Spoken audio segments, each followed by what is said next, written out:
You're watching Honoring the Armor podcast, hosted by Coach Nikki M. Honoring the Armor, friends and family, we are back and we are continuing this thoughtful and really eye-opening journey for me on the armor of the eldest siblings. I have learned so much, y'all, and I hope that you have as well. I mean, we have had my sister come and share her experience with you. We have my cousin. We have some others who have been sharing their journey about trying to shed the weight of that armor of being the eldest sibling. Now we have Ariel with us, who has a completely different perspective and a completely different experience. And you know, y'all, one thing we believe in here is perspective sharing. Let's welcome Ariel. Hi, everybody. So, one of the things I wanted to talk to Ariel about, because she does come at this, she is the eldest. She has a younger brother. They are a notable number of years apart. Is it 7 years? Just about. That's Yep. that's a lot, y'all. And when I was talking to her about just things that I was learning, first of all, from my own sister and my cousin, Ariel was like, I felt none of that for him.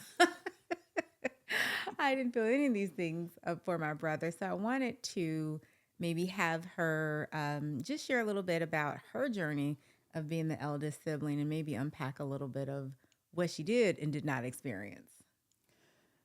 So, well, I told you, 6 years, 9 months Yeah, on Christmas Eve. that's about, oh, I Okay, forgot. don't forget that Lord. part. That's why I like that baby. Um, but so I was about 7. I remember not necessarily wanting a baby at that point because I had been by Well, myself you were for a long 7. time. Yeah. I know. But no, I didn't. Not until I was maybe 10, 12. That's when they started leaving us, like me to babysit on Friday nights, so my mom can go bowling or what have you. That's when I started to kind of feel some kind of responsibility because it's like this. There's something that I can't do because now I got to stay and watch this baby. That don't sound like Um, responsibility. That sound like you felt a little bit of like bitterness. yeah, I was just like, for what? Ew. But when it really, and then it was just things like he could do no wrong. That's the kind of stuff that I experienced. Then it was just like he could throw something at me, and if I reacted in any way, it would be like, "You're the oldest. He's a baby.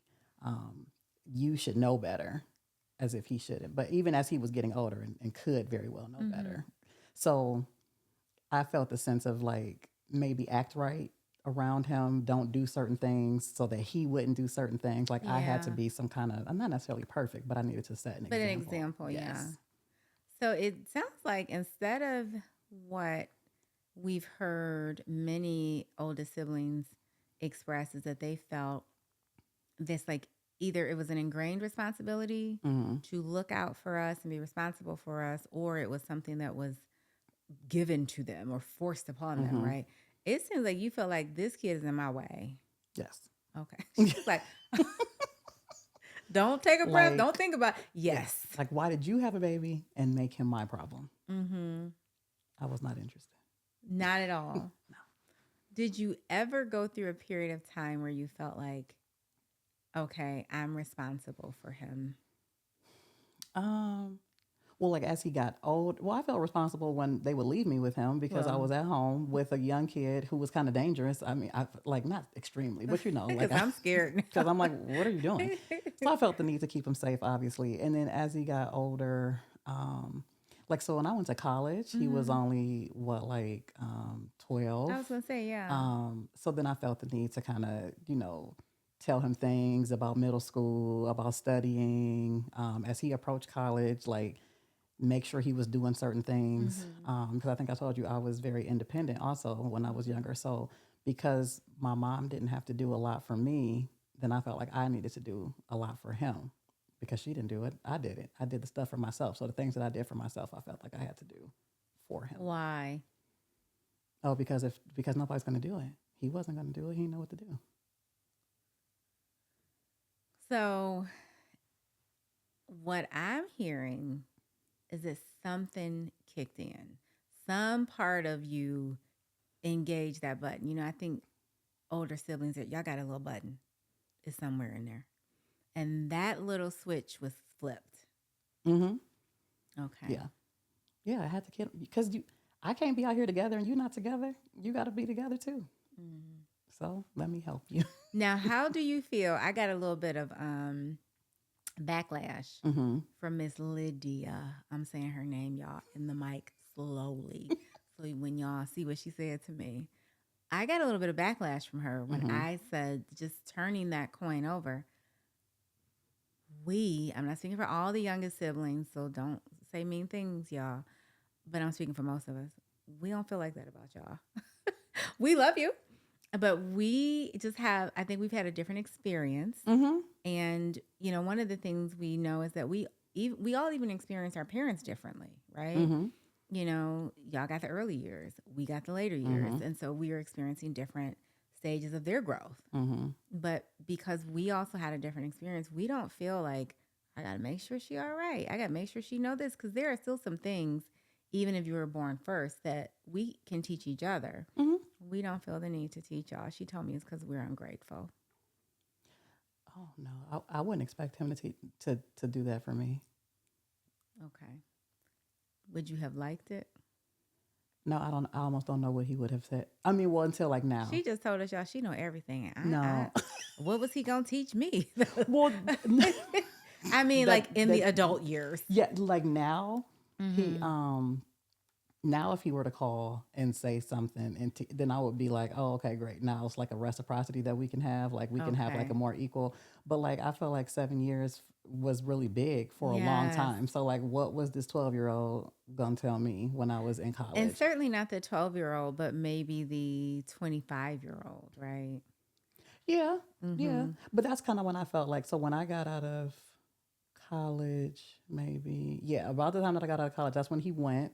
So there was still a little bit of big sister things going on. Maybe when he got out, so maybe about 25, when he came home, and I could maybe see him as an adult, because that would have been my first time truly seeing him as an adult. Okay. Then I felt like we had a relationship that was a little bit different. That then we could have some different conversations.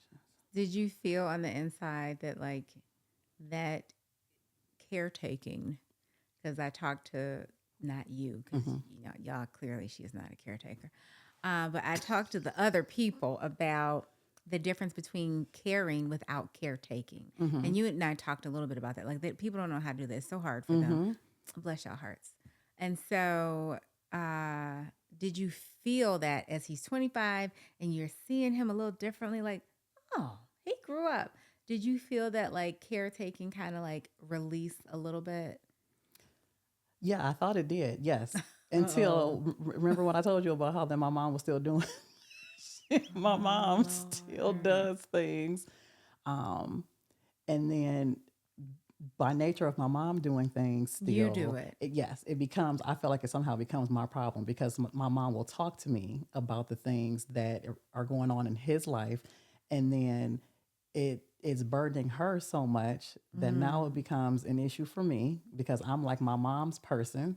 So then I'm like, okay, let me help you help him. And then I step in and do things. This is very interesting because I don't know. And then you're going to tell me the clinical term for this. I don't know if it's a little bit of codependence.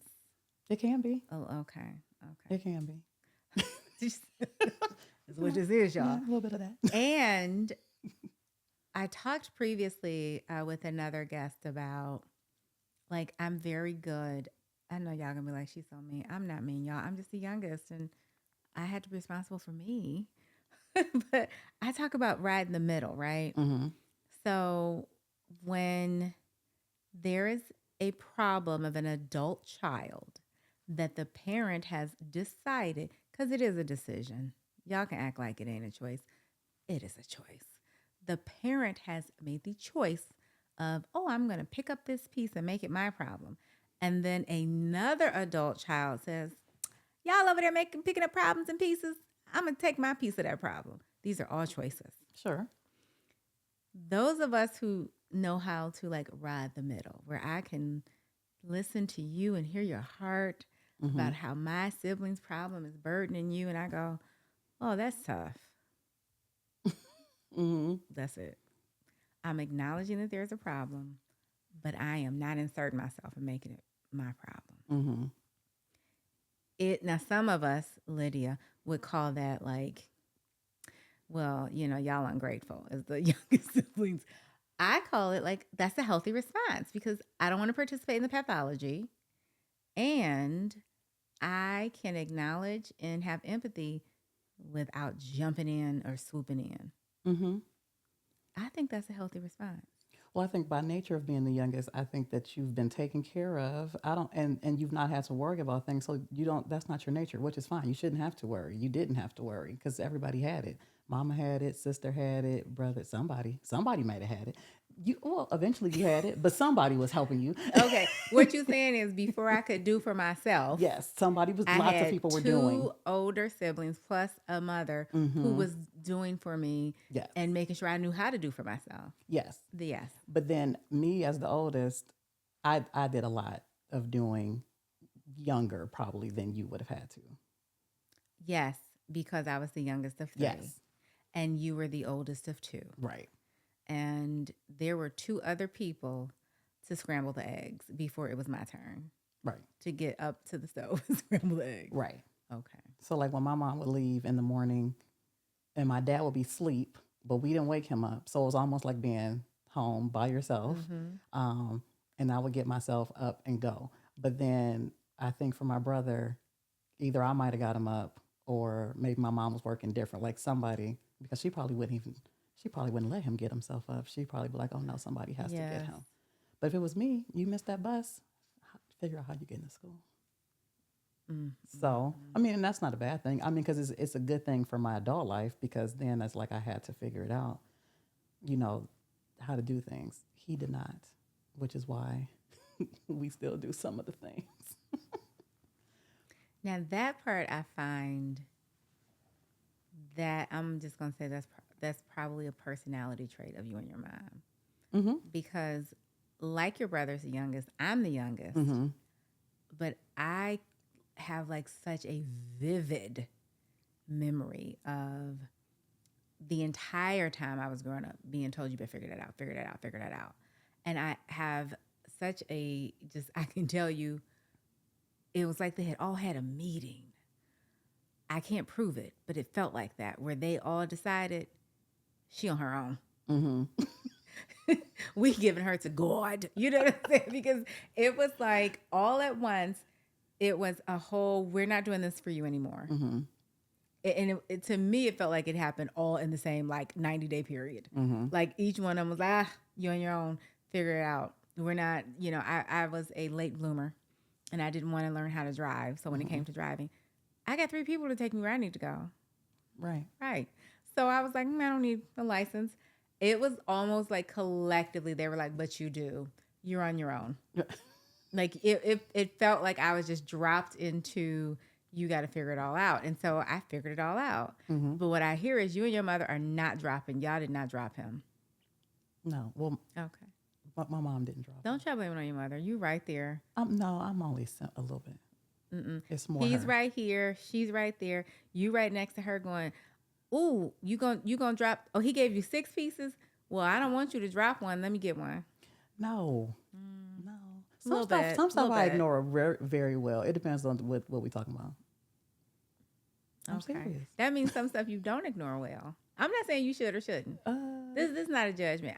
Because one thing I learned from you is we all decide what we're participating in and what we're not. And we decide whether or not we want to change something or just cope. Yep.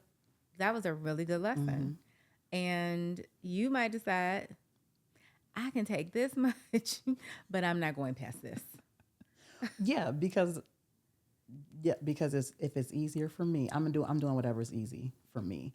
And if I can give you information and it's over, that's better for me than if I kind of sit back and say nothing and you keep doing it wrong and we keep having to talk about it over and over and over again.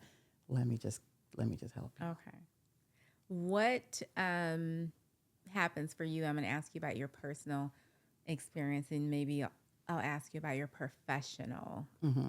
But personally, when it's presented to you, and it's negatively impactful for you, right? So when we talk about the eldest siblings who are people pleasing, when we talk about the eldest siblings who are, I'm going to hurt me to help you, when you can see that, ooh, this is not going to be easy for me. What do you do? Then I just say I can't. I just have to tell them what I cannot do. Okay. So I can tell. Well, a lot of that though ends up being telling my mom, And then she has to tell. Then she just figures it out without me. Without Yes. your participation. Yes. Okay. So I'll be like, I don't know, and I don't know why we're still talking about this. Like I can't, and then I don't hear about it anymore Okay. because she knows that I'm not giving her what she needs at that point. Well, what I do like though is that she respects your no. Mhm. She doesn't try to pressure you or guilt or manipulate you. She respects your no. Mhm. I think that's definitely a very healthy dynamic and a healthy relationship. So, what is it that, I guess, from your experience, your professional experience, when you see this kind of phenomenon of I got to take care of everybody because I'm the oldest, this is how I was raised, this is how I grew up, and people who can't say no to the point where helping others does mean hurting them. And if they're meeting with you to get some help, what are some tools that you have tried to offer them? We talk about reframing. So reframing the thoughts, like what is it that you believe? So if you believe that you're useful to them because of the things that you can do, or that they love you because of the things that you do, we talk about how to reframe that or like break that down so that that's not the belief anymore. Like they love me as a person, and for who I am and not for all the things that I can provide. Okay. And then we start with the boundaries. So like a lot of people won't just cut you off cold turkey. Boundaries are hard for people. They are. But we can start with doing a little less. So can we try to take a step back and let mom, because a lot of times what I'll see like a woman, she's trying to help her nieces and nephews, but the mom is there. Let the mom do it. Like, but you got to step back and let her do it. Because if you always insert yourself because you've always done that, or if the nieces keep coming to you, you got to direct them back to the person who's supposed to be doing it. Or at least maybe tell them how you feel. Now that's harder because I know some people cannot have these conversations with whoever these people are. But sometimes a simple, this is really hard for me, this is very overwhelming for me. That conversation might lead to, a lot of eye-opening things. I think it's important to go back and note that the first thing that you offered was changing and like reframing the thoughts. Because I think if you are not able to start there, like what you believe about helping people, what you believe it means to help people, and what should help even look like, and what are the limits? You know what I mean? If you can't start there, you'll never get to the place of actually being able to create like healthy boundaries. Right. Like you literally can't. It's like I can only stay at start. Yeah. You can't move past start. Right. Yeah. So I think changing that thinking that's a big deal. For sure. If your belief is that I'm a good person or I'm a useful person because of all the things that I do, then you're gonna act as such. That's hard. That's hard. So I had a guest recently. I told you, Lydia, so that the younger siblings come off ungrateful. Now, I really took that to heart, and I explained to her, like, we don't mean to. And it's not that we're ungrateful, but I like the way you said, like, you didn't have to do any of that stuff. So by the time you were independent, you were doing those things just for yourself. Right. And so because I was doing those things just for myself, yes, it did not occur to me to be like, I'm going to go around and take care of everybody. I was so busy taking care of myself. And when we think about just the trauma, right, that some older siblings have, and not everybody, y'all, but some older siblings have said, like, yeah, it was traumatic for me when my younger siblings like grew up and went about their way. And we're talking 20, 30 years later, people are still feeling that way and still feeling that maternal thing for their siblings. What can they do about it? Because now everybody's growner than grown at this point. I think at some point they needed to have, or they need to now change the dynamic of the relationship so that it's less maternal and more like sisterly, or you know what I mean. So like, can we be friends now, or can we be even sisters now if that's not what it's looked like? Because then your investment should look a little different. Like, you know, how the mom invests in you should be different than how the sister invests in you.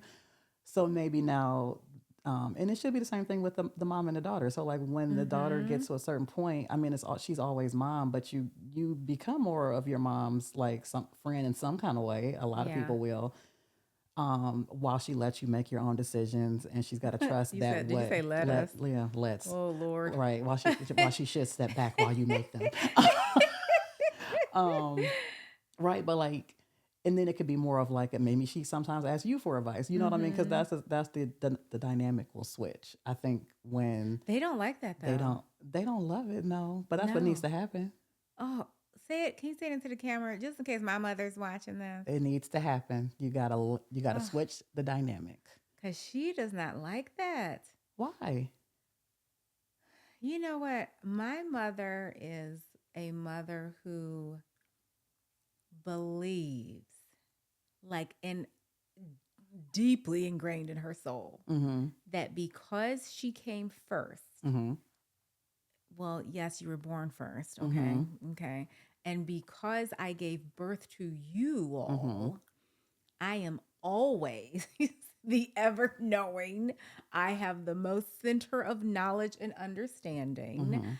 I am here to tell you to do A, you to do B, and you to do C. Like she has not just sat back and said, okay, none of you are, you know, unintelligent. The dynamic can shift now, because it is y'all gonna get me for saying this because I told y'all I'm not a caretaker, but we talking about my mother now. So there is some caretaking as you get older that does start to happen for your parents, whether it's like doctor's appointments or eye exams or whatever. There is absolute caretaking. She just, that whole shifting, she cannot get her head wrapped around it and become comfortable with it. She thinks it's telling her what to do. No, but you don't have to tell her what to do. It can be. It doesn't have to be that deep. I don't think it can just be like you guys just don't have conversations sometimes that are just like that don't center around her giving you directives. Oh, so first of all, she's very directive. So let's just say that. Just say this. She's very directive. Yes, we have conversations sometimes that don't center around that. And like the older we get, we have conversations where like I have told her like, you are so funny. I think, you know, I had no idea how funny she was when I was younger. She is hilarious. I did not know that. So yes, we do have those conversations that go into friendship. I recognize that the dynamic should change, that it's normal and it's healthy. She just fighting it. That's okay. That's okay. I'll let her fight it. Yeah. So let's talk about something I told you struck me in a recent episode that I'm going to go back and talk to my sister about because I think it was so eye-opening for me. And so one of the things that Lydia shared was like, you are literally taught, do this for your little brother, do this for your little sister. You need to be here. You need to do this. You need to make sure this. You need to make sure that. Like that is drilled into you. If you are given adult responsibility, if you feel that is drilled into you. Nobody tells you as you all get older how to turn it off, how to lay it down. They absolutely teach you how to make the eggs for them, Mm-hmm. how to cut up their meat for them, how to cut up their fruit for them, all that stuff, how to take care of them. Nobody sits you down when you're, 18 or when and they're, maybe 12 or whatever and say, okay, this is enough. That you need to start kind of learning now how to build a friendship. Mm-hmm. And so one of the things she said is that there was a gap, right? Mm-hmm. And so she learned the maternal stuff, Mm-hmm. the caretaking stuff. She didn't learn how to build a friendship. And I was like, wow. And I was so struck by that because then I started to wonder, did that happen with my sister? Mm-hmm. That she had developed this maternal relationship with me and this mother energy for me. Mm-hmm. And then here I was, like I'm 16, I'm 18, I'm off doing my thing, Mhm. right? I'm getting independent and I'm growing up and, having my own friend groups, and Mm-hmm. nobody taught her, and she didn't know on her own how to shift. It's interesting though because somebody taught her or the oldest sibling like how to do certain things for you. So like if she had to cook for you Yes. or wash for you or whatever, somebody at some point in her life showed her how to do that so that she could do it. So it's interesting that like did she ever stop and start showing you like how to cook your own food so that you can be more self-sufficient or like how to socialize better with it? No, so, and I don't want to say like no with like a period at the end of that sentence. Mm-hmm. My brother is in between us. Okay. And then so my grandmother was like an avid cook. Mm-hmm. And when you're growing up and you're a girl, Mm-hmm. you're always in the kitchen Mm-hmm. with the women. Y'all, we should be doing this with little boys as well. They got to feed themselves when they become adult men. Mm-hmm. In any case, right? Mm-hmm. So there was always somebody showing me how to roll out some biscuits, showing me how to do this. It wasn't necessarily my sister. Mm-hmm. And because my mother did believe that my brother needed to know all the things, Mm-hmm. he knew how to cook. Mm-hmm. And because he was closer in age to me than she was, there was a lot of things in the kitchen that he showed me. Okay. Not that she showed me nothing, right? No. But whatever my mother, my grandmother, and everybody, my great grandmother was showing her, Mm-hmm. she was showing him. He was, each one teach one, y'all, right? So that's right. We all showing each other how to roll these biscuits. And so I don't think anybody said, okay, well, this is now y'all got that little switch. Mm-hmm. It needs to go in the off position. Mm-hmm. And so hearing Lydia say that, and I know she identifies very much with my sister's experience of being traumatized when her little sister grew up and feeling that like detachment, you know what I mean? Mm-hmm. I was like, maybe that also happened is because by the time I was in high school, my sister was off. She was gone. Mm-hmm. And, she was, in college. And so we didn't have that. Okay, this is now how y'all change that and transform that into a friendship. Mm-hmm. Mm-hmm. I'm reflecting on the fact that when my brother can do things for himself, I feel relief. Right? So I don't I'm like You're like, I don't know none of this. You're like, I feel really. They don't feel relief. they do not. And so I'm trying to figure out what it is that's different here because I'm like, you can do it. Yay. All right. Like this. You're like, why wasn't she glad when you learned how to do because your own I stuff? think that's the catalyst for the friendship, right? Like when it's less of me needing to do things, then it's more then of we us. can just be Correct. together, getting to know each other, experiencing each other. Correct. So if I'm teaching you, if I had a sister, for example, and then I'm teaching her how to do her hair and now she can do it and I do not have to, that's a win for me because now we don't have to sit on the bed with you crying and me cracking you with the brush. We can watch a movie. She meant that anecdotally. Yeah, I'm very of sure course. she wouldn't crack anyone with a brush. No, somebody probably cracked me with This is one. what I'd be like. The views expressed by Aria are not those expressed by Honoring the Armor podcast. Let me just say that right now. Oh my goodness. But I mean, that's how I feel like that's how that goes.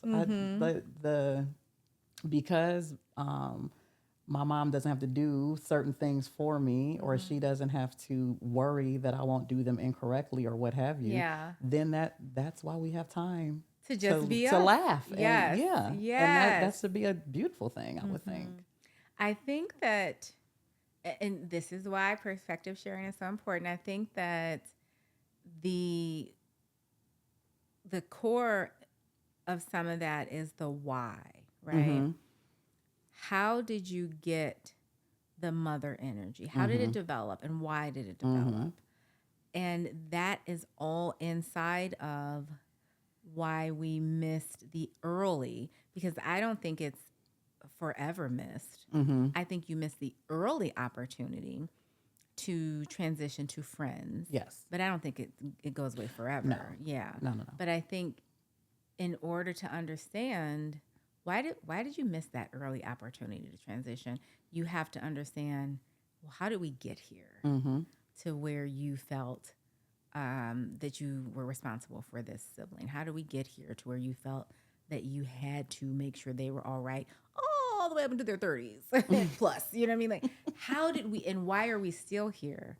I think you got to unravel that to see how do you change that. So if somebody's sitting here like having any kind of, I think, reflection and any kind of aha moment as they're watching them, what do they do, Ariel, if they're like, well, you know, I'm 37 and my sibling is, you know, 33, and they realize they never made that transition? Like, how do they even begin? I think a conversation could be great. Like, you could even go to the sibling and express yourself. Do you know that I have always felt an innate responsibility to make sure that you do this, that, and the third, and this is how that's affected me? The sibling might have no clue. I didn't know that my sister felt traumatized by my growing up and being independent until she sat there and said it. Exactly. And then once that's out in the open, then I think you guys could both have a conversation about, you know, what your experience has been, and then maybe what the eldest sibling might need to see shift, or like, you know, what they need in order to move on from that, especially because the younger one, like you said, might not, you don't know. You like, everything for me is how it is. Yeah. But, you know, there was definitely a conversation as part of when my sister and I sit down where, like, we absolutely had different experiences of the same parent, right? Because you're getting that parent at your time. Your brother got that parent almost 7 years later. Totally different experiences, right? And some things where everybody thought something else. Yeah. Exactly. Right? Exactly. Where it's like, that's not, that, no, I don't think so. And she's like, yeah, this is what it was. You know, and I think that those conversations are, like, I don't know, very eye-opening. I think they're connecting. I think there are conversations that really help to, like, build a bridge together. And hopefully for people, those conversations are not scary. And even if it's scary, y'all, do stuff anyway. Just do it. Do it afraid. Just do it. And do it for you and not for them. That's what I tell my clients all the time. Like, you are getting this off your chest because you need to get it off of you so that you're not carrying it around anymore. And you can't be responsible for how, you know, how they internalize it. As long as you come to them, you know, assertively, and you're not, you know, being aggressive or stepping on their rights or anything like that, then they have to do with it what they will, but you're getting it out for you. And now, how do you help the younger sibling, if they're having that conversation, not show up defensive? Because some people, the minute someone says, I had to do this, I felt like I had to do this for you for the first 8 years of your life. Here's how it impacted me. What some people may hear is, oh my God, you're blaming me for blah, blah, blah, blah, blah. Even though they're not blaming you, how do you help that person not show up defensive? We just need to listen. So all we're here to do is listen to the experience. You don't have to defend yourself, because the youngest person needs to go in with the belief, there's the beliefs again, right? That this is not my problem. Like, not, I shouldn't say my problem. Well, like, this isn't but about this isn't me. right. This is not about me. This is not something that I created. This is just something that I happen to be a part of because of the dynamic, that I grew up in. But exactly, it's not about you. I think one thing for me, I don't think I know, because you all will have the privilege of having those conversations not on camera. The conversation that I had, that I chose to have, I want to be clear, it's my choice, with my sister was on camera. And so there were things that I was not aware of, that I had never heard and didn't realize coming out on camera. And what really helped me not be defensive or not feel like, oh, it's not my fault, you know what I mean? Is I start with your intention. I intended to listen and understand. Like, I wanted to understand her experience of being the oldest, how she developed that armor, and what the weight of that was like for her. I really wanted to understand. And so it was easy for me not to be defensive because I was there to show up curious. Yeah, when you're seeking information and you really just want to understand, like you said, like, so just like the listening and listening to understand rather than to respond, rather than to judge, you just want to hear it. That's a whole different type of listening than the defensive listener. And let me tell y'all something. Your siblings' experience of your parents is right and true. And your experience of your parents is right and true. Two things can be true. Because y'all had different parents, even though they were the same parents. And that is something that is so hard for us as adults to kind of like reconcile. Like, yeah, that's the version of my mother she had. Because you may have had a different version. And so you get too caught up in telling your sibling that that's not true. Yes, it is. It's true for them. Absolutely. I had a different mom. I still have a different mom in present day. Yes, because the relationships are different. Exactly. Yep. You know what? Now that I think about it, I don't know. Yeah, I got a different mom. Our dynamic is different. And I think for them, they definitely have that. You were the oldest. I think that dynamic is still between the two of them. And I think she still sees me as like, you're the baby. I'm not though, y'all. I'm not. I'm all the way grown. You her baby. Always. That is how she sees it. Yes. Which is why she has trouble when I'm taking care of her. Because she thinks I'm just a baby. Yeah. And I am not. I really love that you were able to come back and have this conversation. First of all, as somebody who, your energy for your little brother is the energy that we have for our oldest siblings. Like, you be all right? You're fine. You good? We all grown, right? Like, that is completely the energy that you have about that. And it's a bunch of people out here like this. Ariel just happens to be the one that I know who has that different perspective. And I think it is a unique perspective, but certainly you are not alone. And having that, like, he'd be all right.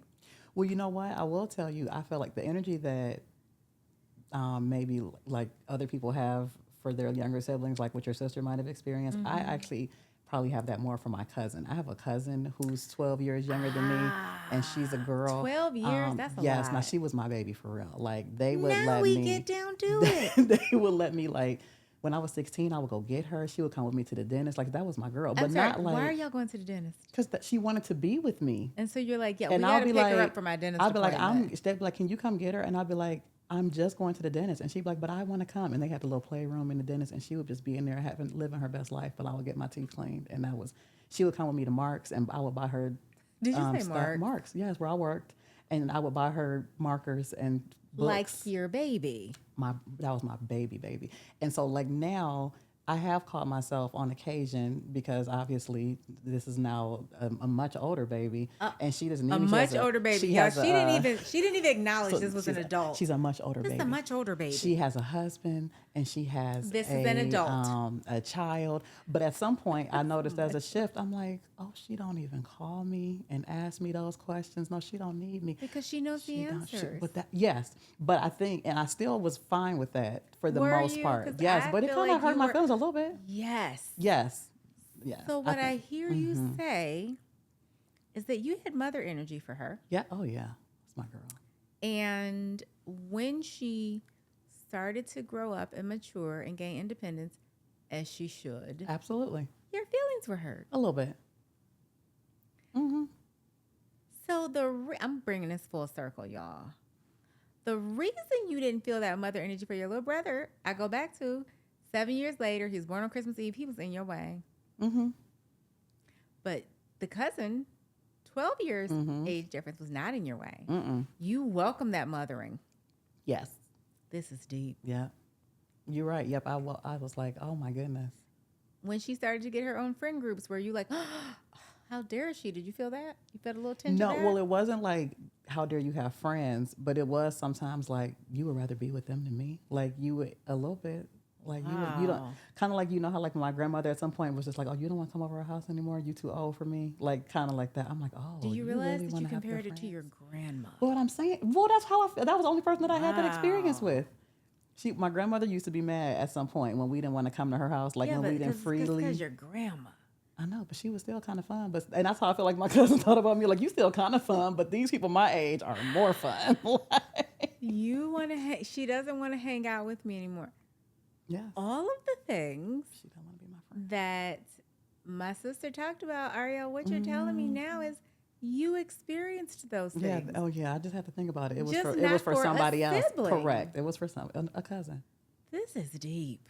And I am the eldest cousin too, so I mean, I might have some older energy for a lot of kids in the family. Oh my goodness.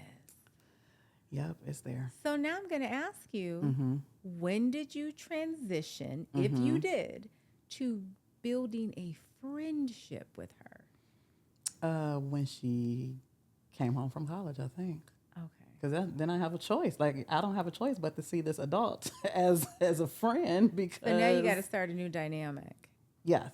So now I call and see what she's doing, and when she says things that I don't necessarily want her to do, I'm just like, okay. Like, I have to say, okay, girl, the same way I say, okay, girl, to my friends. To a friend. Yeah. Okay, girl. Okay. Sounds great. Yeah. Okay, girl. Like, rather than you should do this. Okay. Or 'Cause why you don't aren't want you? to tell her what to do. Right, because that's not the dynamic anymore. She's not guys are seeking friends. that from me. Right. Okay. Yeah, so I just had to This is get myself in now control. we finally got down to it. We finally got there. You absolutely have had these experiences for I a can see younger it. cousin. Yeah, I can kind of see it. So now this begs the question. Is it the nature of the older siblings to just go through that with somebody? It probably is because nobody told me that I had to do anything. No, for but her. you were going to get your baby so she could go to Yes. the dentist with you. Okay. If anything, I was like honored, if that's the word, like that they would even allow it. Like, you know, I'm 16, Aw, I'm a look new at you. driver. You gonna let me come get her? You gonna let me come And we're get a going to the 4-year-old, dentist? and you gonna let Yeah. me run all over the city yeah, I with would this not, baby? but okay. And we was just kicking it, and then I You would were get in very trouble. trustworthy. Yes, I was the oldest. I'm responsible. Hello, I Yes. can do these things. I'm My- responsible. And then I started getting in trouble for things like I would go and take her to Build-A-Bear, and I would get in trouble because she spent too much money because I was supposed to know not to let her spend too much money. I'm I like, feel like you were doing it on purpose. I mean, it's my money, Right. whatever.